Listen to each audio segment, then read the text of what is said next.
Bismillahirrahmanirrahim. Assalamu alaikum friends. Welcome to MDCAT lectures and updates. As you know, in the previous video we have discussed the numerical exercise numerical from 11.1 to till 11.4.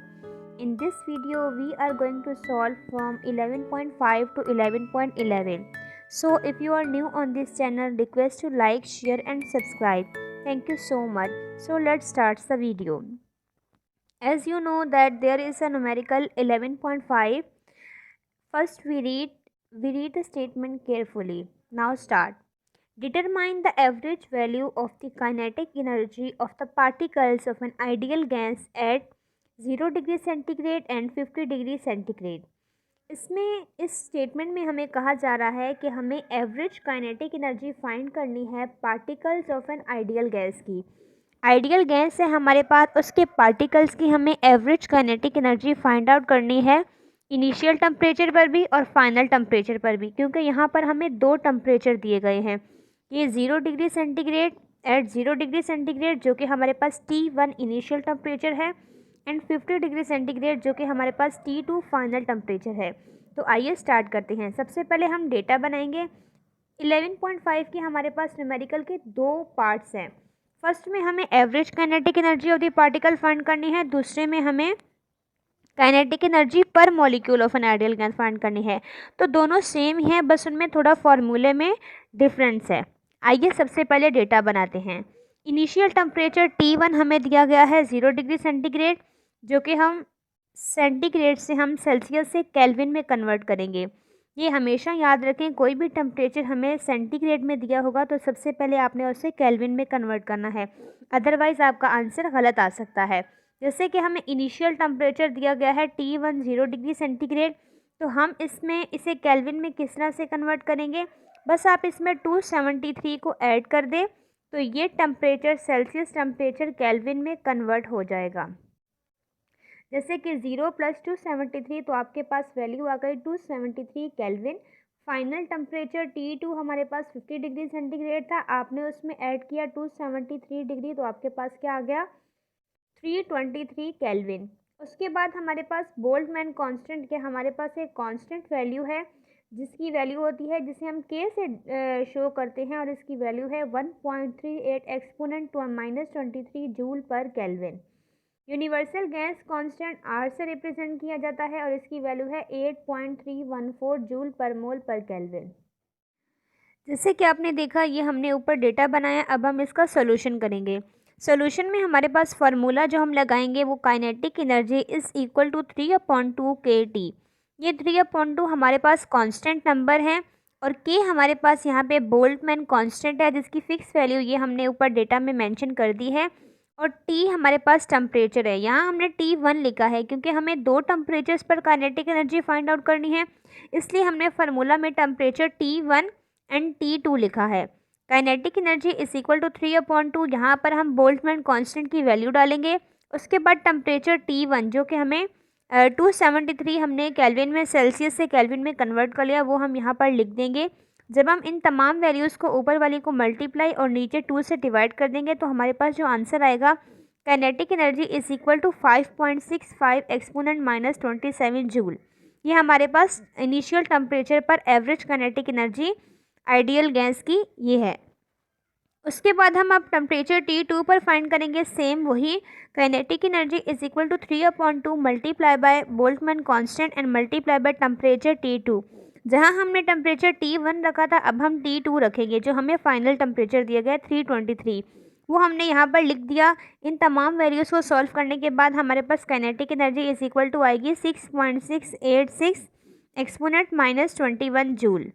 देखा आपने, ये कितना simple and easy procedure था, बस आपको थोड़े concept को clear करने की ज़रूरत है. उसके बाद हमारे पास 11.5 का statement number 2. What is the kinetic energy per mole of an ideal gas at this temperature. Kinetic energy per mole find करनी है आइडियल गैस की इन्हीं दो टेम्परेचर्स पर. इसमें हमारे पास फार्मूला बिल्कुल वही है, बस जहाँ पर आपने बोल्ट्जमैन कांस्टेंट K यूज़ किया था, K हम तब यूज़ करते हैं जब हमें एवरेज काइनेटिक एनर्जी फाइंड करनी होती है. जब हमें kinetic energy per mole find करनी हो तो उसके लिए हम बोल्ट्जमैन कांस्टेंट को रिप्लेस कर देते हैं यूनिवर्सल गैस कांस्टेंट से. जिसकी हमारे पास फिक्स वैल्यू होती है 8.314 जूल पर मोल पर केल्विन। तो ये हमने फार्मूला इसमें ये यूज़ करेंगे, kinetic energy is equal to 3/2 RT। तो अब हम kinetic energy per mole find करने के लिए kinetic energy is equal to 3/2 multiply by 8.314 multiply by temperature T1, क्योंकि यहाँ पर भी हमें दो टेम्परेचर्स दिए गए हैं। तो पहले हम टेम्परेचर T1 से करेंगे और देन टेम्परेचर T2 से। यहाँ पर हम K को R से रिप्लेस कर दिया है, तो 3/2 मल्टीप्लाई बाय 8.314 जो कि यूनिवर्सल गैस कांस्टेंट है हमारे पास, इसको टेम्परेचर T1 से हमने मल्टीप्लाई करेंगे तो हमारे पास kinetic energy is equal to 3404.58 joule per mole आ जाएगी। यहाँ पर आपने देखा यूनिट चेंज हो गया क्योंकि हम kinetic energy per mole find कर रहे हैं। उसके बाद हम टेम्परेचर T2 लगा के बिल्कुल सिमिलर इसको सॉल्व करेंगे तो हमारे पास काइनेटिक एनर्जी बराबर आ जाएगी 4028.13 joule per mole. I hope आपको समझ में आ गया होगा। अब हम चलते हैं 11.6 की तरफ। हमारे पास नेक्स्ट न्यूमेरिकल है, उसकी स्टेटमेंट रीड करते हैं। A 2 kg iron block is taken from a furnace when its temperature was 650। 2 kilo का एक आयरन ब्लॉक है जो कि हमने एक फर्नेस से लिया है, उसका टेम्परेचर 650 डिग्री है। इट्स मीन वो आयरन का जो ब्लॉक है वो बहुत ज़्यादा हॉट है।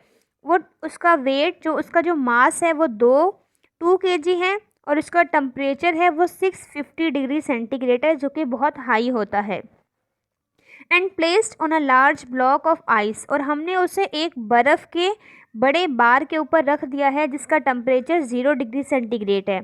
Assuming that all the heat given up by the iron is use to melt the ice. मतलब आप सपोज करें कि आयरन की जितनी भी हीट है ये 650 डिग्री सेंटीग्रेड ये ट्रांसफ़र हो जाएगी आइस में, उसको मेल्ट करने के लिए यूज़ होगी।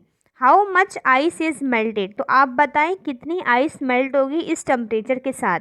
जैसे कि आप देखें ये हमारे पास एक आइस का बार है, इसका टेम्परेचर है 0 डिग्री सेंटीग्रेड क्योंकि ये बहुत ज़्यादा कोल्ड है, फ्रीज़ हुआ हुआ है। उसके बाद ये जो आयरन का ब्लॉक हमने ऊपर रखा है इसका हमारे पास मास है 2 kg और ये कितना हॉट है 650 डिग्री सेंटीग्रेड इसका टेम्परेचर है।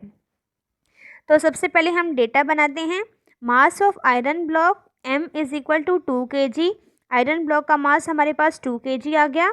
उसका इनिशियल टेम्परेचर 650 डिग्री सेंटीग्रेड है और फाइनल टेम्परेचर जो कि हमारे पास आइस का है वो है 0 degree centigrade. Specific heat of iron, हमारे पास स्पेसिफिक हीट ऑफ आयरन कितनी है 499.8 जूल पर kg पर केल्विन। ये हर मेटल की अलग अलग होती है, ये मेटल टू मेटल वेरी करती है। तो ये हमारे पास स्पेसिफिक हीट ऑफ आयरन दी गई है जो कि फिक्स वैल्यू है 499.8 जूल पर kg पर केल्विन।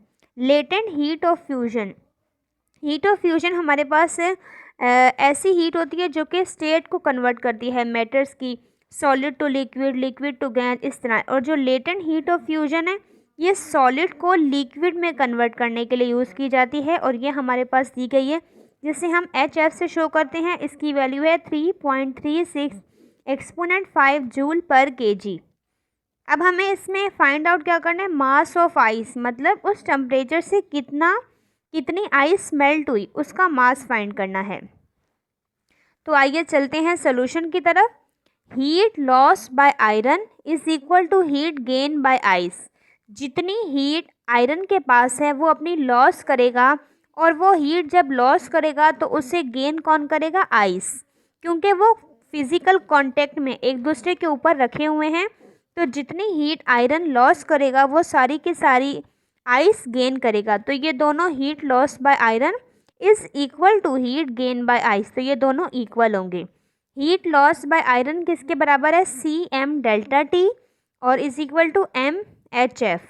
यहाँ हमारे पास C क्या है, ये हमने यहाँ पर स्पेसिफिक हीट ऑफ आयरन, ये हमारे पास स्पेसिफिक हीट ऑफ आयरन है और ये M हमारे पास मास ऑफ आइस है जो कि 2 kg दिया गया है। और ये डेल्टा T हमारे पास कैसे आएगा, T2 में से T1 को माइनस कर देंगे। तो हमने 650 में से 0 को माइनस कर दिया और ये हमारे पास हमने फाइंड आउट करना है मास ऑफ आइस। और ये जो HF है ये हमारे पास लेटेंट हीट ऑफ फ्यूजन है जिसकी फिक्स वैल्यू है 3.36 एक्सपोनेंट 5, वो हमने यहाँ पर मल्टीप्लाई हो रहा था, यहाँ नीचे आकर इससे डिवाइड हो जाएगा, तो वहाँ पर सिर्फ मास ऑफ आइस रह जाएगा। जब हम इस पूरी टर्म को सॉल्व करेंगे तो हमारे पास जो आंसर आएगा 1.93375 kg। तो ये हमारे पास मास ऑफ आइस है जो कि मेल्ट होगा। आई होप आपको समझ में आ गया होगा। अगर आपको न्यूमेरिकल समझ में आ रहे हैं तो काइंडली कमेंट में यस। नेक्स्ट न्यूमेरिकल है हमारे पास 11.7। आइए स्टेटमेंट को रीड करते हैं। In a certain process 400 joule of heat are supplied a system and at the same time 150 joule of work are done by the system. What is the increase in the internal energy of the system? वो कह रहे हैं कि हमारे पास एक process हो रहा है जिसमें 400 जूल ऑफ हीट सप्लाई की जा रही है सिस्टम को। तो देखें यहाँ पर यूनिट हमें बताता है कि ये किस चीज़ की वैल्यू है, साथ में उन्होंने हीट भी मेंशन कर दिया। इट्स मीन 400 जूल हमारे पास हीट दी गई है वो जो कि सिस्टम को सप्लाई की जा रही है। At the same time 150 joule of work are done. जब 400 जूल हीट सिस्टम को दी जा रही है तो हमारे पास कितना वर्क डन हो रहा है, 150 जूल। इट्स मीन ये हमें वर्क दिया गया है। तो हमें फाइंड आउट क्या करना है, what is the internal energy. आप बताएं internal energy of the system क्या होगी। तो डेटा में पहले हम हीट लिखेंगे जो कि हमें 400 जूल दी गई है और वर्क डन हमारे पास कितना हुआ है 150 जूल। इंटरनल एनर्जी आपने फाइंड आउट करनी है। तो सबसे पहले हम यहाँ पर फर्स्ट लॉ ऑफ थर्मोडायनेमिक्स को यूज़ करते हुए इस न्यूमेरिकल को सॉल्व करेंगे जो कि delta Q is equal to delta U plus delta W होता है। Delta Q minus delta W, हमें यहाँ पे वैल्यू फाइंड करनी है डेल्टा यू की। तो हमें इंटरनल एनर्जी को एक साइड पर करना होगा और जो वैल्यूज़ दी गई हैं उनको एक साइड पर अरेंज कर लेंगे। डेल्टा क्यू ये रहा हमारे पास, यहाँ हमारे पास delta W work done positive में है, जब ये इज इक्वल टू के उधर जाएगा तो हमारे पास नेगेटिव को हो जाएगा। तो delta Q minus delta W is equal to delta U. तो अब हम वैल्यूज़ को पुट करेंगे। Delta Q is equal to 400 joule और हमारे पास वर्क डन दिया गया है 150, तो वो हमने यहाँ पर लिख दिया। 400 में से 150 को जब हम सब्ट्रैक्ट करेंगे तो डेल्टा यू हमारे पास बराबर आ जाएगा 250 जूल के। तो ये हमारे पास इस न्यूमेरिकल का आंसर है। नेक्स्ट है हमारे पास 11.8। There is an increase of internal energy by 400 joules when 800 joules of work is done by a system. What is the amount of heat supplied during this process. ये बिल्कुल पिछले वाले numerical से मिलता जुलता है। इसमें हमें इंटरनल एनर्जी दी गई है 400 जूल्स, 800 जूल्स ऑफ वर्क हमारे पास हो रहा है। तो हमें यहाँ पर कितनी अमाउंट हीट हमने सप्लाई की सिस्टम को, तो हमारे पास इतना वर्क डन हो रहा है।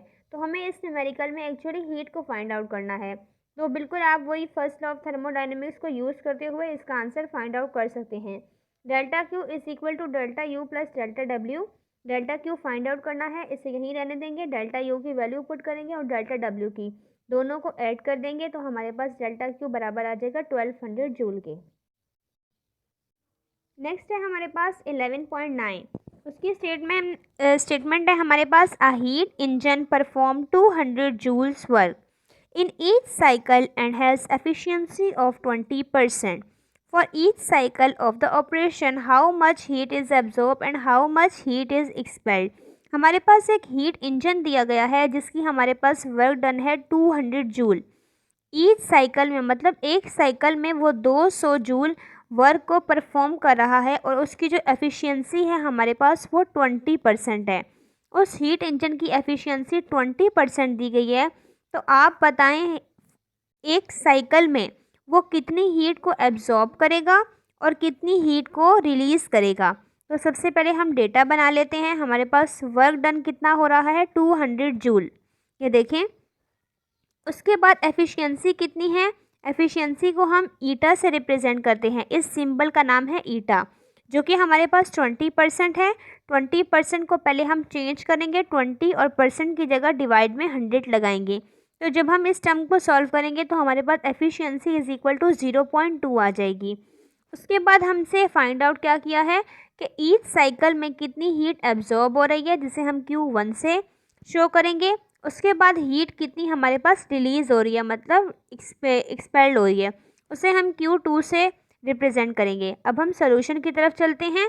इस न्यूमेरिकल को सॉल्व करने के लिए जो हम फार्मूला यूज़ करेंगे वो ये होगा, efficiency is equal to work done upon heat absorb या हीट रिलीज। यहाँ पर हम पहले हीट एब्जॉर्ब की बात करेंगे, जिसे हमने Q1 से किया है, इसलिए हमने यहाँ पे Q1 लिखा है। एफिशिएंसी की वैल्यू डालेंगे 0.2 और वर्क डन की जो कि हमारे पास है 200, तो हमारे पास हीट आ जाएगी। हमें हीट को फाइंड आउट करना है, तो हीट इज इक्वल टू के उधर चली जाएगी और यहाँ पर 0.2 नीचे आकर डिवाइड हो जाएगा। तो Q1 जब हम इस टर्म को सॉल्व करेंगे तो Q1 हमारे पास बराबर आ जाएगा 1000 जूल के। ये हमारे पास है हीट एब्जॉर्ब। उसके बाद हमें पता है W is equal to Q1 minus Q2 होता है, तो हम W की वैल्यू डालेंगे 200, Q1 की वैल्यू हमारे पास 1000 आ गई, तो माइनस Q2, ये हमारे पास 200 यहाँ पर प्लस का है, जब ये उधर जाएगा तो माइनस का हो जाएगा, और Q यहाँ पर माइनस का है, ये उधर जाएगा तो प्लस का हो जाएगा। तो 1000 में से 200 को माइनस कर देंगे तो हमारे पास 800 जूल आंसर आ जाएगा, जो कि हमारे पास वैल्यू है Q2 की। नेक्स्ट न्यूमेरिकल है हमारे पास 10.10। ये हमारे पास स्टेटमेंट दी गई है, a heat engine operates between two reservoirs at temperatures of 25 degree centigrade and 300 degree centigrade. What is the maximum efficiency for this engine. एक हीट इंजन हमें दिया गया है जिसके दो रिजर्वायर हैं, उसके एक एट टेम्परेचर, दो टेम्परेचर्स पर उसके रिजर्वायर काम करते हैं। फर्स्ट है हमारे पास 25 डिग्री सेंटीग्रेड और जो सेकंड है वो है हमारे पास 300 डिग्री सेंटीग्रेड। तो what is the maximum efficiency for this engine, हमें उस इंजन की एफिशिएंसी को फाइंड आउट करना है। तो सबसे पहले आप देखें टेम्परेचर ऑफ कोल्ड रिजर्वायर, दो रिजर्वायर हैं, तो एक कोल्ड है और एक हॉट है। तो जो कोल्ड है वो हमारे पास वही होगा जिसका टेम्परेचर लो होगा। सबसे पहले हमने उस टेम्परेचर को 25 को सेल्सियस से केल्विन में कन्वर्ट करना है। केल्विन में कन्वर्ट करने के लिए हम उसमें 273 ऐड करेंगे तो सेल्सियस टेम्परेचर केल्विन में कन्वर्ट हो जाएगा। जैसे कि हमने 25 में 273 को ऐड किया तो हमारे पास टेम्परेचर आया 293, जो कि अब केल्विन में है। उसके बाद हॉट रिजर्वायर के लिए भी हम सेम यही करेंगे, हमें 300 डिग्री सेंटीग्रेड दिया गया है, हमने इसमें 273 की वैल्यू को ऐड करेंगे तो हमारे पास वैल्यू आ जाएगी 573 केल्विन। और हमें जो फाइंड आउट करना है इस न्यूमेरिकल में वो है एफिशिएंसी ऑफ द इंजन, जिसे हमने यहाँ पर लिख लिया है। अब इसको सॉल्व करते हैं। सॉल्व करने के लिए जो हम फार्मूला यूज़ करेंगे वो है efficiency is equal to 1 minus T2 upon T1। Efficiency is equal to 1 minus T2, हमारे पास वैल्यू दी गई है 298 केल्विन डिवाइडेड बाय 573 जो कि T1 है। तो दोनों को जब हम डिवाइड करेंगे तो हमारे पास आंसर आएगा 0.52। 1 में से इसे आप माइनस कर लें तो आपके पास आंसर आएगा 0.48। एफिशिएंसी हमेशा परसेंटेज में होती है, तो इसको आप 100 से मल्टीप्लाई करें तो 48% एफिशिएंसी ऑफ द इंजन आपके पास आ जाएगी, जो कि इस न्यूमेरिकल का आंसर है। आई होप आपको समझ में आ रहा है। नेक्स्ट है हमारे पास लास्ट न्यूमेरिकल है 11.11। आइए इसकी स्टेटमेंट रीड करते हैं। The low temperature reservoir of a Carnot engine is at 7 degree centigrade and has an efficiency of 40 degree centigrade, 40%। आपके पास जो लो टेम्परेचर रिजर्वायर है कार्नोट इंजन का वो है 7 डिग्री सेल्सियस पर और उसकी एफिशिएंसी है 40%। It is desired to increase the efficiency to 50%। By how much degree the temperature of hot reservoir भी इंक्रीज। अगर आप एफिशिएंसी को 40% से 50% कर दें तो आपको कितना टेम्परेचर, हॉट रिजर्वायर का कितना टेम्परेचर रखना होगा। तो एक्चुअली हमें यहाँ पर हॉट रिजर्वायर का टेम्परेचर फाइंड आउट करना है। तो आइए सबसे पहले डेटा बनाते हैं। डेटा में हम सबसे पहले लिखेंगे जो हमें गिवन है, temperature of cold reservoir T2 7 degree centigrade plus 273 is equal to 280 kelvin. 273 हम ऐड करें क्योंकि हमें सेंटीग्रेड से केल्विन में जाना है। एफिशिएंसी हमें 40% दी गई है, 40 को जब हम 100 से डिवाइड करेंगे तो हमारे पास 0.4 आ जाएगा। और जो हमें हमारी जो एफिशिएंसी जब हमने इंक्रीज़ कर दी वो हमारे पास है 50%। डिज़ायर्ड एफिशिएंसी उसे हम 100 से मल्टीप्लाई करेंगे तो 0.5 आ जाएगा। हमें यहाँ पे फाइंड आउट क्या करना है, टेम्परेचर ऑफ द हॉट रिजर्वाइवर जो कि T1 है। अब हम सोल्यूशन की तरफ बढ़ते हैं। n is equal to 1 minus T2 upon T1। Efficiency हमें 0.4 दी गई है। 1 माइनस टेम्परेचर T2 हमारे पास क्या है, कोल्ड का 280 जो कि हमने यहाँ लिख लिया है, और T1 हमें फाइंड आउट करना है। तो ये पूरी की पूरी टर्म आप देख रहे हैं नेगेटिव साइन के साथ है। जब ये इज इक्वल टू के उधर जाएगी तो ये पॉजिटिव की हो जाएगी। तो हमने इस वैल्यू को इज इक्वल टू के उधर शिफ्ट किया तो ये आप देखें यहाँ नेगेटिव की थी, यहाँ आई तो पॉजिटिव की हो गई, और ये वैल्यू यहाँ पर पॉजिटिव की है, जब ये इधर आई तो ये नेगेटिव की हो गई। तो 280 upon T1 is equal to 1 minus 0.4। जब 1 में से 0.4 को हम माइनस करेंगे तो हमारे पास जो वैल्यू होगी वो 0.6 होगी। आप 0.6 को यहाँ 280 से डिवाइड कर दें और T1 को यहाँ शिफ्ट कर दें। बिल्कुल देखें 280 T1 is equal to 0.6। T1 को आपने यहाँ कर दिया और 0.6 को यहाँ ले आए। इन दोनों वैल्यू को जब हम डिवाइड करेंगे तो आपके पास टेम्परेचर T1 आ जाएगा जो कि इज इक्वल टू है 466.65 केल्विन के। अब हम जो हमें हॉट रिजर्वाइवर का टेम्परेचर चाहिए था, अब डिज़ायर एफिशिएंसी के साथ करेंगे, फार्मूला वही यूज़ करेंगे। पहले हमने यहाँ पर 40% वाली एफिशिएंसी ली थी 0.4, अब हम 50% वाली लेंगे जिसे हमने 100 से डिवाइड करने के बाद कन्वर्ट किया था 0.5 में। देखें हमने यहाँ पे लिख लिया 0.5, 1 माइनस 280 T1 280, और यही हमारे पास ये पूरी की पूरी नेगेटिव साइन के साथ है। जब ये इज इक्वल टू के उधर जाएगी तो ये पॉजिटिव की होगी। शिफ्ट करने के बाद ये नेगेटिव से पॉजिटिव में हो गई और ये पॉजिटिव से नेगेटिव में हो गई। 1 में से 0.5 को आप माइनस कर दें तो आपके पास 0.5 आंसर आ जाएगा। आप T1 को यहाँ लें और 0.5 से इस वैल्यू को डिवाइड कर दें, शिफ्ट कर दें, तो आपने T1 यहाँ ले लिया जो कि हमें फाइंड आउट करना है 280 डिवाइडेड बाय 0.5, तो आपके पास आंसर आ जाएगा 560 kelvin. Delta T find out कर लें। जो आपने 50% की एफिशिएंसी के साथ टेम्परेचर फाइंड आउट किया है उसमें से आप 40% की एफिशिएंसी वाला टेम्परेचर माइनस कर दें, तो दोनों के बाद जो आपके पास डेल्टा T आएगा वो आएगा 93.34 केल्विन। यही इस न्यूमेरिकल का आंसर है। आई होप आज के वीडियो में जो आपको न्यूमेरिकल समझाए गए हैं आपको समझ में आ गए। आई होप आज की वीडियो में आपको जितने भी न्यूमेरिकल समझाए गए हैं आपको समझ में आ गए होंगे। अगर आपको न्यूमेरिकल अच्छे से समझ आए हैं तो काइंडली कमेंट में यस लिखें और वीडियो को लाइक भी कर दें।